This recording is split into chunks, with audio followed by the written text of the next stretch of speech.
राष्ट्रवादीचे विजय हाके हे विजयी झालेले आहेत। ढालगाव गटातून पवारांच्या राष्ट्रवादीचे विजय हाके हे विजयी झालेले आहेत। तर सांगलीमधले अपडेट्स आपण या ठिकाणी पाहताय। सांगलीमधल्या ढालगाव गटातून पवारांच्या राष्ट्रवादीचे विजय हाके हे विजयी झालेले आहेत। सांगलीच्या ढालगाव गटामधून पवारांच्या राष्ट्रवादीचे उमेदवार विजयी झाले। तर संभाजीनगरमध्ये एमआयएमचे 2 ठिकाणी आघाडी घेतली आहे एमआयएमनं, तर अपक्षाने 3 ठिकाणी आघाडी घेतली आहे। भाजप शिवसेना प्रत्येकी 15 ठिकाणी आघाडीवर आहे।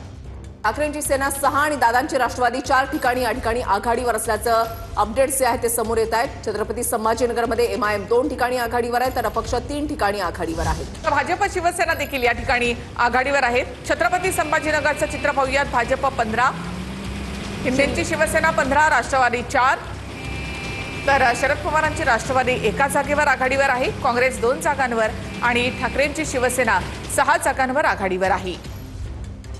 तर छत्रपती संभाजीनगरमध्ये अपडेट पाहिल्यानंतर सोलापूरकडे वळूयात। माढा तालुक्यामध्ये कुर्डू गटात खासदार मोहिते पाटलांना धक्का बसलेला आहे। महत्त्वाची बातमी।